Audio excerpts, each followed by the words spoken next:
So we're back, and I want to take the time, move out my chair, take the time to welcome you all back. Thank you for showing up. Today, we're going to talk about emotional intelligence. My name is Kelvin Jenkins. I am the owner and CEO of AP Business Collective. Also, I just enjoy leadership development, so that's why you see me on here so much and so often. It keeps me fresh and makes sure that my ideas actually make sense to others, that my research is actually working. And then I get to bounce things off of folks to maybe say, hey, I have a question about that, or I have a thought on this. I want to push back on that. And I've gotten a lot of feedback in the chat. People have messaged me since I've started doing this. And it's been a really good conversation to not only see that the work I'm doing isn't in a vacuum, but there are other people that are also trying these things out and they have things to add to me. So I am grateful for the opportunity to be in front of you again one more time. So today we're going to talk about emotional intelligence. And I think most of us have heard this term, especially in 2026. Like, if you haven't heard about emotional intelligence, I have a whole bunch of other questions for you. And they're not even personal questions about you. It's just like, man, why have people been holding out on you on the thing that you need probably the most? All right. One thing, though, is we're going to talk about it in a way that maybe if you have heard about it, it's going to be in a different way than you usually hear about emotional intelligence. Because if you've been leading people for any amount of time, you've probably heard some version of this: be more empathetic. Everyone's asking us to be more empathetic, especially when the pandemic hit. Everyone's like, be more empathetic, be more compassionate, listen more, care more. And those aren't bad things. The problem is a lot of leaders already care, especially if you're a leader. I'm not talking about managers, supervisors, directors as a title. I'm talking about leaders, people that actually have chosen to lead and to take on this kind of mantle of responsibility, if you will. Most of us already care a lot. And sometimes we care a little too much. And that's a whole issue because we're carrying the work. You carry a lot of the work. You carry your team, you carry deadlines. Let's see, what else? You carry people's problems, you carry the energy that they bring into the room, what they bring onto the Teams call, what they bring into the Zoom. You carry the burden of the office. You carry the burden of what's happening within the workplace. You carry all of that stuff. And then you carry your own life. And so, depending on what kind of environment you work in, you may also be carrying this quiet pressure to get every single thing that you do right. Air quotes. So when someone tells you that the solution is simply you have to have more empathy, it can almost sound like you're not a good person, or that you're not doing enough, or that your efforts aren't really being seen. And sometimes we have team members and leaders within our organizations that really feel this way. They are doing their best. And here we go with another thing. And that's sometimes why people give that pushback on, like, I don't want to deal with the emotional stuff because I already got all this other stuff and I'm trying to just manage how I feel so I don't explode in this place. Like, sometimes that's really what's happening, but we don't see it that way. And I'm going to be honest with you, like, I don't think that's the real problem. I think that most leaders don't have necessarily a caring problem. I don't think it's like, oh, you need to care more, you need to listen more, you need to. I think sometimes we just have a skill problem because you can care deeply about people and you can respond poorly under pressure. You can have really good intentions, and there's a saying, the road to, and some of you have just finished it, it's paved with good intentions. And you can still make bad leadership decisions. I've been this person. You can genuinely want the best for somebody, for anybody, for your team, for your family, for yourself, and completely misread what's happening in their lives in that moment. I had an executive that I was doing some coaching work with a few years back. They were in the C-suite of a small tech company, and I'll never forget, their intentions were good. I genuinely believe this. Now, I don't know if everybody else agrees with me. I genuinely believe that their intentions were good. The way that they went about executing on their intentions was devastation to the morale, to the mindset, to the energy of those around them. We had to bring in others around them to almost inoculate their genius, because the things that they would say or do would just leave bloodstains all over the place. And I don't think that they meant ill. I had a conversation with them one time and I was like, do you realize how these people look at you? And I saw their face just kind of like, I didn't mean that. And it's like, I know, that's why I'm here. So you can have the best intentions. And so that's what I kind of want to unpack today. And I want to, let me lead with this too. This isn't one of those talks where, oh, I'm going to let you get on a soapbox and be like, oh, see, your impact was the thing that caused me to do 1, 2, and 3. Your intentions didn't align with the impact. You're the problem. Like, no, I'm not here for you to get on a soapbox either and start pointing fingers. That's not empathetic. That's not compassion. That's not being caring. So we have enough fingers, we can poke everybody's eyes out. Let's not do that today. So I want to unpack not more empathy. I want to unpack smarter empathy. Same heart, better skill. And I want to give you a way of thinking about this that I use in almost all of my leadership work. It's called MAP. And you'll hear me talk about it. You'll start seeing it more and more and more.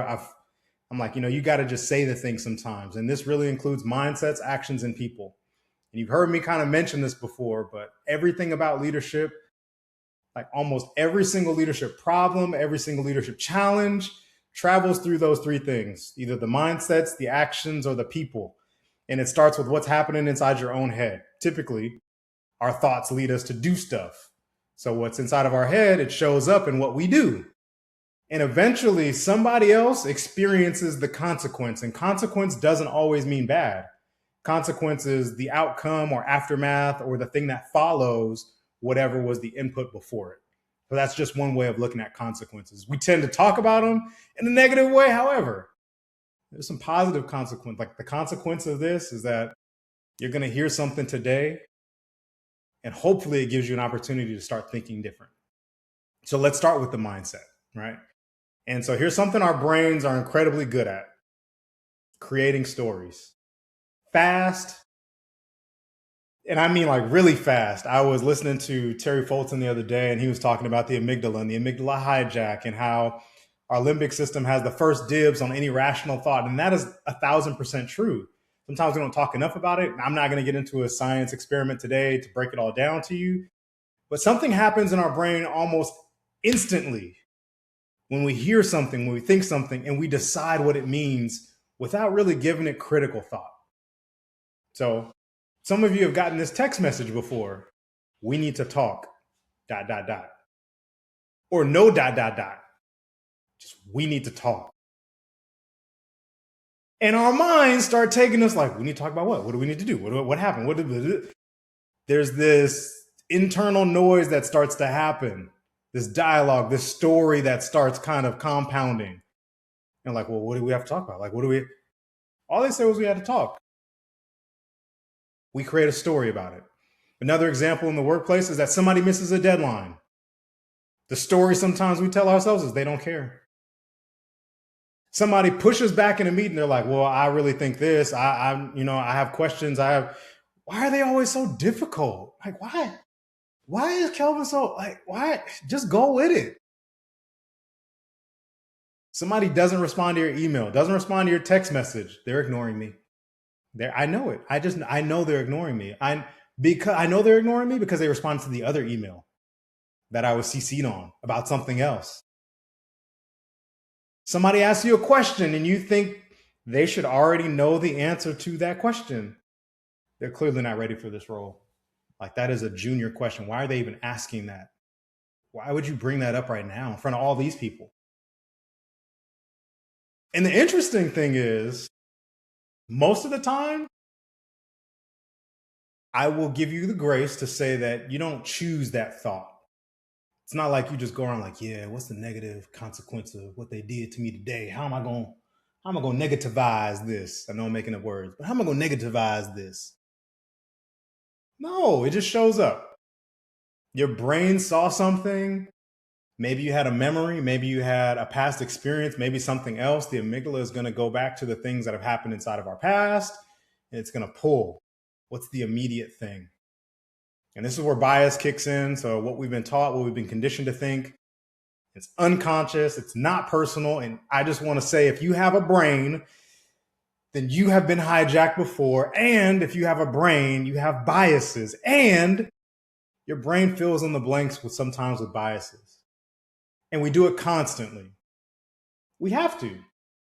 The brain is trying to help you. It's trying to help you move through the world efficiently and effectively. The brain is trying to do right by you. It's self preservation at its finest. How do I eliminate problems around me? And eliminate might sound like a harsh word. How do I minimize pain? How do I minimize suffering? How do I minimize these things around me? And the problem is that your fastest story isn't always the fairest story. It's not even always the truth. And that matters a lot when you're leading people because there's a big difference between Kelvin doesn't care and I don't actually know why this didn't get done. I've had leaders jump to conclusions on me before, and it's some of the most frustrating moments of my career. Having to then go and explain, and then they dig deeper into what they think because of their past experiences, and then they associate what they've already lived through on you. And it's not fair. And the two different thoughts of like, this person is messing up and they did it on purpose versus, I wonder why that happened. I wonder what's going on. Those two thoughts create completely different leaders. Same situation, different mindset. And this is where bias really, really, really, really, really plays a huge part inside of leadership. And when I say bias, I'm not just talking about the big, obvious conversations we normally get associated with that word. Remember, I led you. If you have a brain, you have biases. And the world right now, especially in the United States, is talking about bias from a standpoint of like DEI or other or immigration even or black and brown or race relations or haves and have-nots. Like that's such a macro level of bias. But when we start getting into the nitty gritty, the day-to-day experiences that I have lived through shape the way I see the world. It's almost like putting on glasses. And I see the world through these glasses. And if my glasses are not adjusted to the proper prescription, I'm going to see the world very skewed. But I'm seeing what I'm seeing. So you can't tell me it's not true because I'm seeing it. All right? So I'm talking about the everyday shortcuts. Who reminds you of yourself? Who communicates in a way that you naturally like? That's that lens. Who feels easy to work with? Who you already, who you already see people as is a problem sometimes because we haven't asked enough questions. We haven't gotten curious. And sometimes our biases show up and that lens shows up to tell us who we've already decided is a high performer. Sometimes that lens and that prescription is showing us who we've already quietly decided is a problem. All of that starts shaping the stories your brain starts telling you, just like the eyes, they see. And it's really not even the eyes just let in light, and then the brain begins to translate that light into images, and those images then become stories that we tell ourselves and perception of the world around us. And so what happens when you're tired, when you're stressed, when you're moving fast, or you're emotionally charged or activated? We're even more likely to trust those stories, those lenses that tell us just the first story without really being able to take those things off, clean them off, adjust them, and see things clearly. And that's really the mindset piece. But mindset never just stays inside of your head. It eventually becomes behavior. I had a leader one time, and this was wild. So training and development, leadership development, HR kind of functions. These are the spaces that I worked in. So this leader was someone who was higher up, had worked in a global organization before. We were now working together, and they told me, they're like, you know what? I realize why I've been treating you this way. Like, I realize what's going on between us. I have a bias against you. And I was like, what do you want me to do with that? That was my thought, right? Good that you know that you have a bias towards me. Probably not good that you're telling me after we've gone through all this stuff and we've started to document stuff. Like, probably not good. So our biases are real. And even the most presumed to be skilled people in this stuff do stuff that you'd be like, what? Why would you? No sense at all.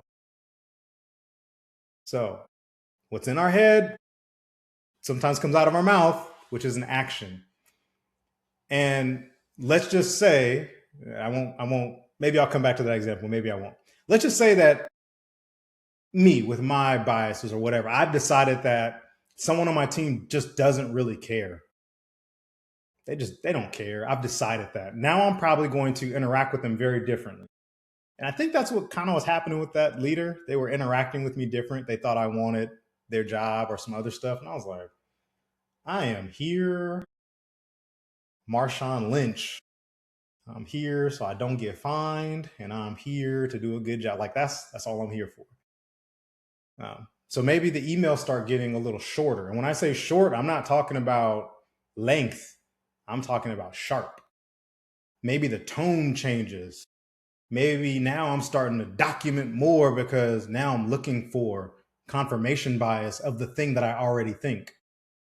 And so maybe I stop inviting them into certain conversations. Maybe I start double checking all their work. Maybe I start giving the best assignments to somebody else. Maybe I stop coaching them because I've already decided without saying it that you're not worth the investment. And here's the tricky part, right? So I may not think I'm doing any of that stuff. I may not think that I'm doing any of that. I may not even see that that's a pattern that I'm doing. From my perspective, I'm just responding to what's happening. Because if it walks like a duck and it quacks like a duck, it's got to be a duck. But that's a fallacy in and of itself, because what if it's a robot?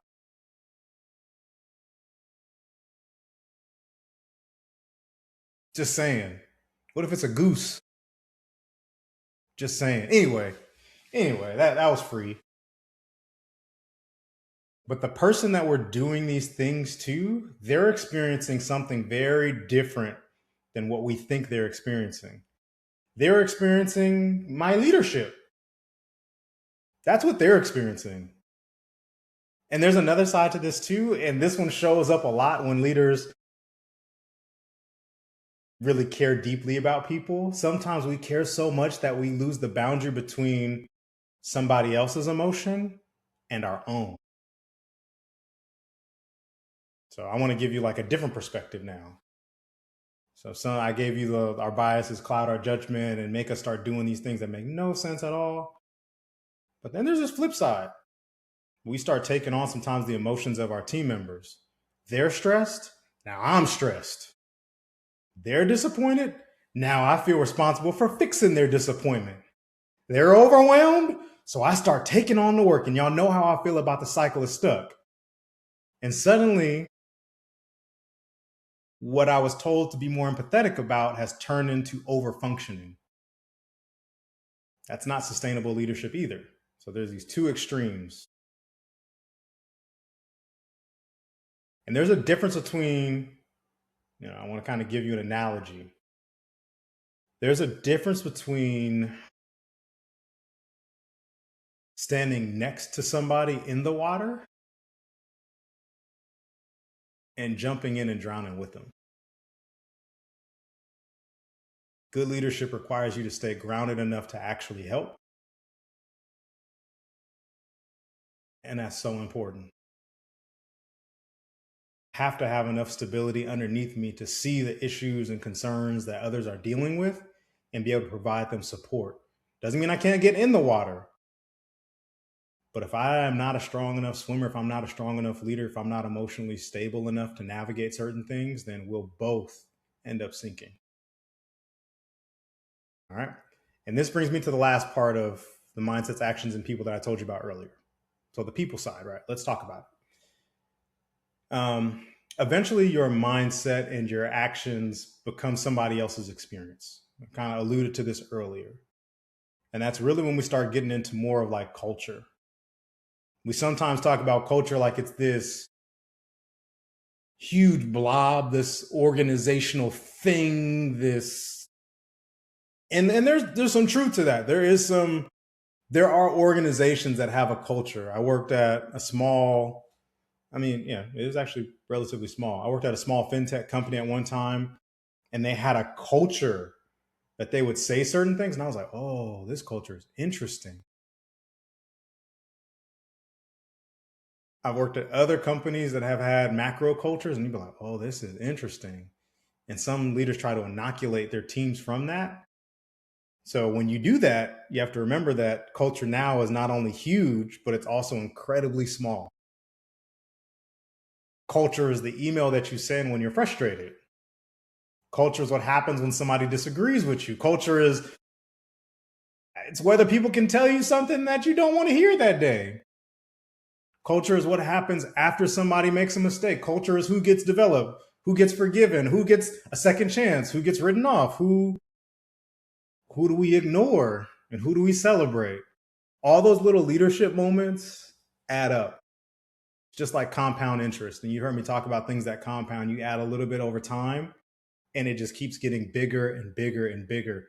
There's this when you think about like microaggressions and things like that, if you go back to the old, like original frameworks and research that were done regarding microaggressions, they talk about it as being microcuts. And I use this inside of some of the facilitations that I do, and I'm working with teams who are navigating through like, how do we even identify what a microaggression is? What does that look like? It's the moment where I ask people to imagine a paper cut. And most of us feel that cringy. Or if I were to take, I don't know, I guess I got some paper over here somewhere. If I were to take this and wipe it slowly across my finger, most of you have a guttural reaction of like, oh. So it's the small things. A paper cut won't kill you. I mean, unless it gets infected, gangrenous, and all that. In general, it won't kill you. But a lot of them consistently over time, it's a problem. It's just like a lot of small actions consistently over time can be a major problem to the morale and the culture of your team. So be careful. All right. Um, and so when we're kind of like thinking through our culture, people are watching. So the little things that I say yes to, the little things, the email that comes out at 11 o'clock at night, the times when I'm supposed to be on vacation, but I'm actually telling my team like, oh, I know you're on vacation, but real quick, let me just, or when I do that as a leader, like, yeah, I know I'm on vacation. Don't worry about it. I'm available for you.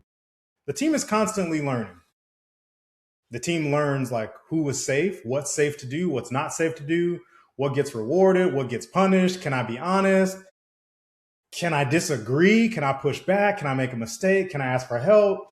Do you actually want my perspective, or are you just playing the role of manager right now and saying the thing that you heard inside that training? So now I feel like you never really listening to me anyway. You're just saying it. You're performing. Do you just want me to agree with you? You want me to just agree with your opinion or not? And eventually, not all, but most people adjust. Sometimes the person who used to challenge you stops challenging you. Sometimes your strongest employee stops bringing you ideas. It's like, what's the point? I brought you ideas every single time. You don't listen. And last time I did, I saw what happened. No, I'm good. And I've been this guy. Even going through all of this kind of like the experiences that I've had working with places like Harvard, Kaiser, I was an employee at a firm, was at Bad Robot, was at different places. Like I've worked at some really cool places, and I've had leaders in these organizations do those kinds of things. And it's like, I don't even know how to respond to you right now. I don't, what do you want me to say? I don't, it's going to be quiet. I'm not like, I don't want to rock the boat. People are getting fired in tech companies. Why would I say something? And you're not meaning to do this, but now you're starting to create a culture that's not healthy.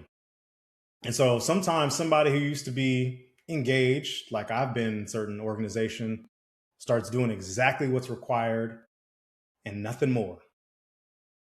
Because if I do more, that might be a problem. You might get jealous. You might want this. I don't know how you're going to respond. And sometimes you're best quietly leave. And then the leaders start to say, I had no idea they were unhappy. I don't know what happened. Exactly. Exactly. You don't know why. Yeah.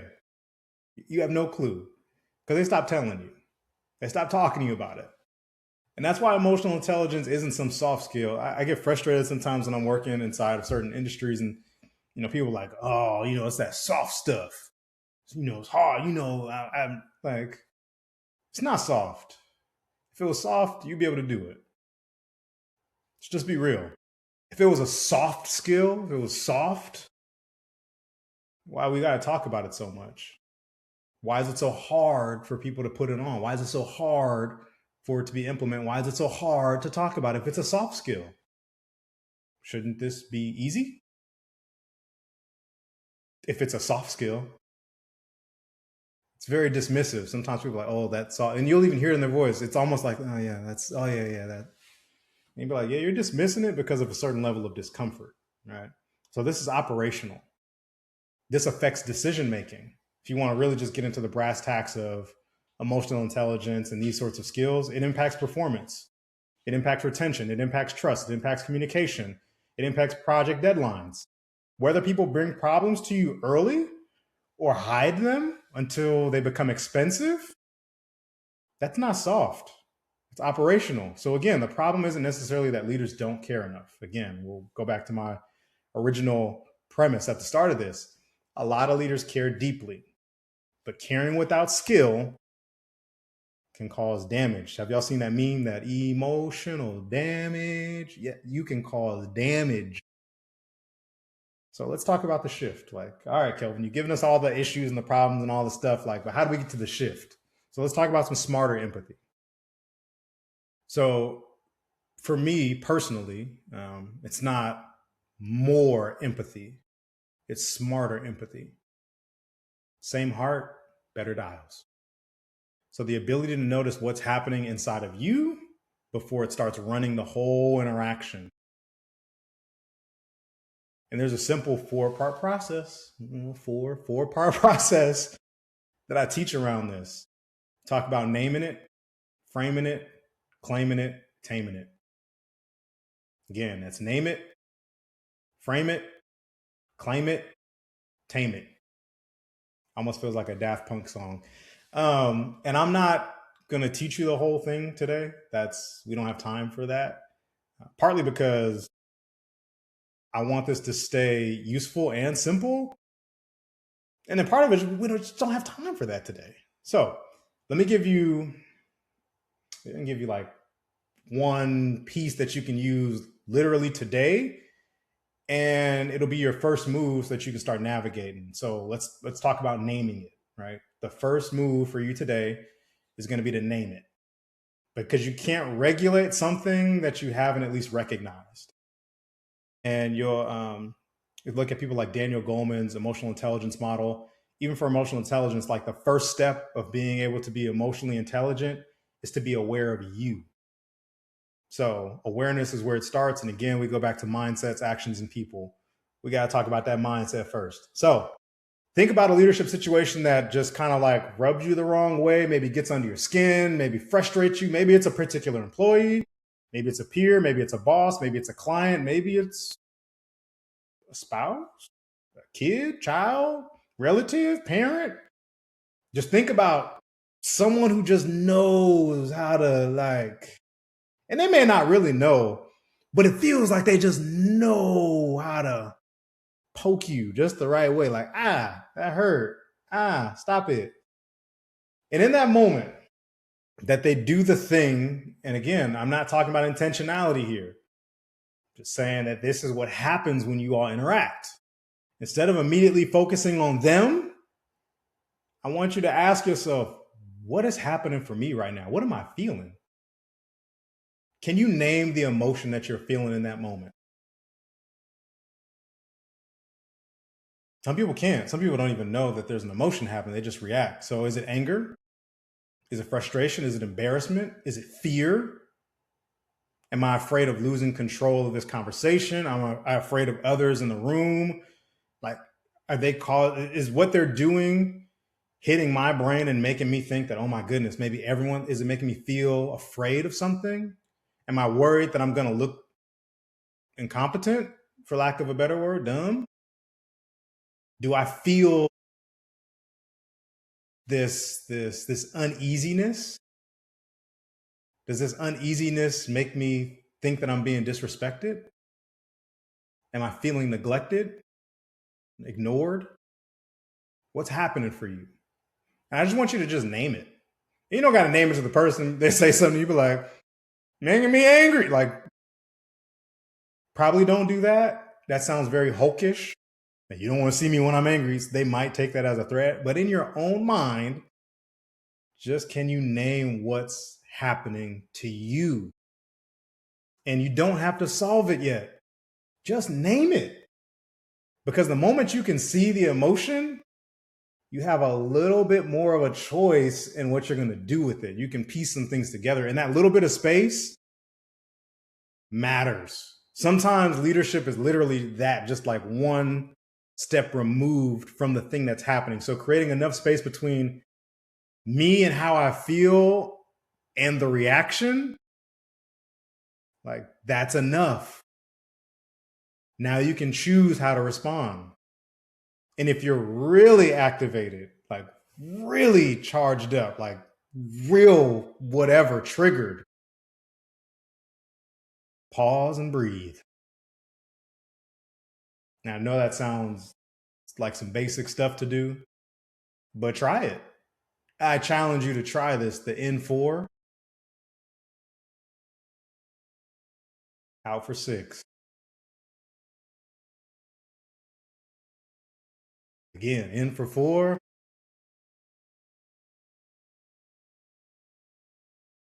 for 6.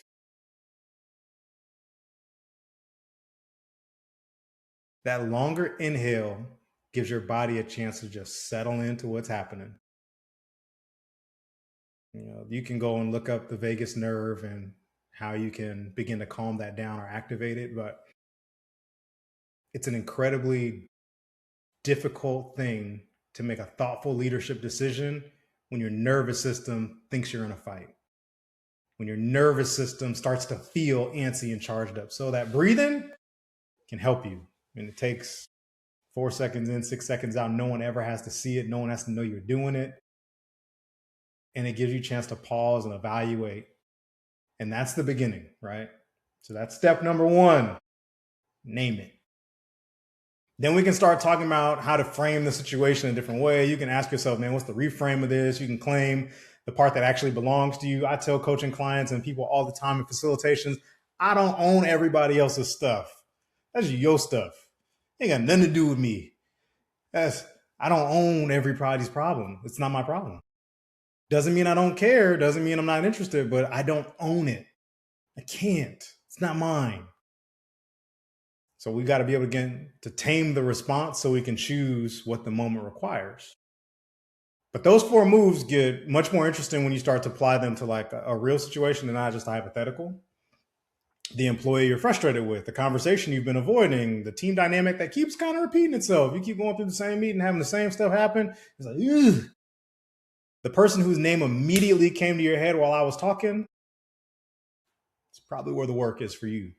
And that's where I challenge you to just try this today. All right. And so I know I'm going a little bit over. So before I wrap up, if you remember nothing else from what we talked about today, from this conversation, I would love for you just to remember this.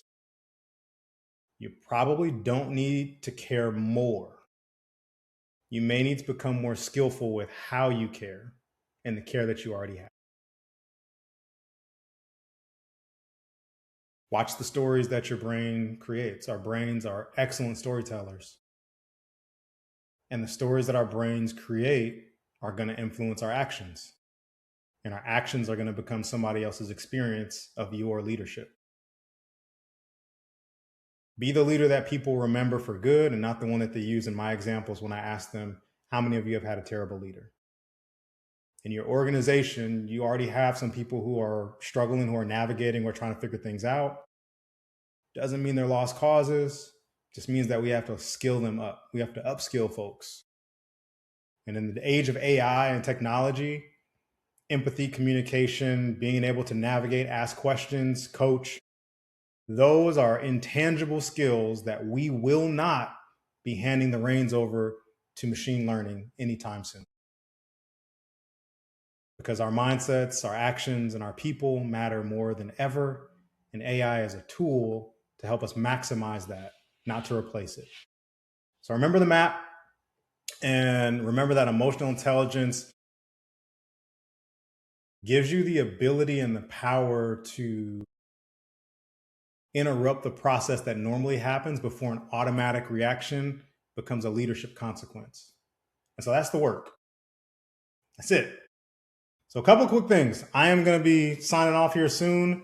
If this was useful, please continue to follow, tell people about the page, tell people about the channel. I think this is on This is on LinkedIn. This is also on Instagram and some other places. Kelvin A. Jenkins, Kelvin A.D. Jenkins, same person to me.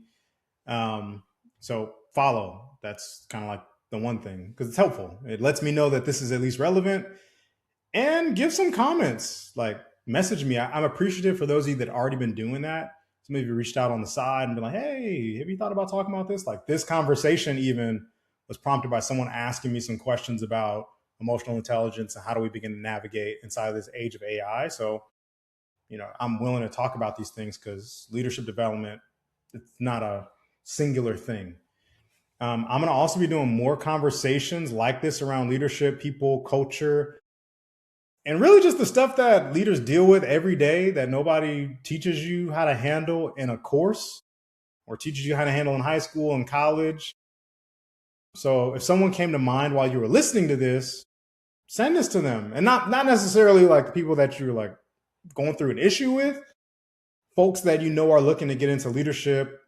Maybe they're HR or leadership development folks who are looking for solutions for their people. Send this to them. And if you're dealing with a situation in leadership right now and you feel a little stuck, let's talk. You don't need to figure out which APB program or like same old, you don't have to figure out all that stuff. Like, Kelvin, like, all you need to know is I'm available. You bring me the situation, the person, the team, the conversation, what's been going on, the challenge, and we'll talk through what's actually happening, figure out the next move.